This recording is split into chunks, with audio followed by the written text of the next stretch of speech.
تو حضور پاک صلی اللہ علیہ وآلہ وسلم کے بچپن کے دوست بھی آپ تھے، حضور کے بچپن کے ہی ساتھی رہے۔ بچپن سے جو یاری لگائی حضور سے، وہ یاری جوانی تک پروان بھی چڑھتی گئی۔ حضور پاک صلی اللہ علیہ وآلہ وسلم کا جو دامن تھاما تو کبھی چھوڑا ہی نہیں۔ صحابہ کرام علیہم رضوان فرماتے ہیں کہ سیدنا ابو بکر صدیق رضی اللہ تعالیٰ عنہ کو ہم نے کبھی نہیں دیکھا کہ حضور پاک صلی اللہ علیہ وآلہ وسلم سے کبھی جدا ہوئے ہوں۔ کسی میدان میں حضور سے پیچھے نہیں ہٹے، کسی غزوہ میں حضور سے پیچھے نہیں رہے۔ کوئی غزوہ آپ کی ظاہری حیات طیبہ کا ایسا نہیں جس میں آپ شامل نہ ہوئے ہوں۔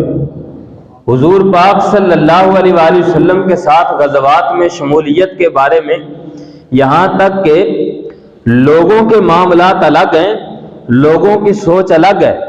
میں یہ عرض کیا کرتا ہوں کہ کوئی شخص صحابہ کرام علیہم رضوان میں اپنی گندی ذہانت کی وجہ سے ایسی درجہ بندی نہ کرے جو اس کا ذہن چاہتا ہے، اور جو ان کے مراتب اللہ اور اللہ کے رسول نے انہیں عطا فرمائے ہیں، اور جس طریقے ان کی آپس میں محبتیں تھیں اسی طریقے ہی مان کر اپنے ایمان کو مضبوط کرو۔ کیوں؟ اگر تم اپنے گندے ذہن کو استعمال کرو گے اور تم اللہ اور اللہ کے رسول کی دی ہوئی عزت میں تم کمی لانے کی کوشش کرو گے، اور صحابہ کرام علیہم رضوان جن میں آپس میں محبتیں تھیں، تم ان میں تفریق ڈالنے کی کوشش کرو گے تو تم تفریق نہ ڈال سکو گے۔ آج کے لوگ تفریق نہ ڈال سکیں گے۔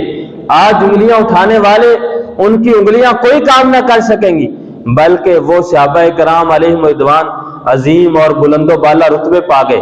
حضور پاک صلی اللہ علیہ وآلہ وسلم سے جنت کی بشارتیں لے گئے، اللہ ان پر راضی ہوا، وہ اللہ پر راضی ہو گئے، تو وہ اس رضا کے ساتھ اس دنیا سے پردہ فرما گئے۔ اب وہ بلند درجوں پر فائز ہو گئے۔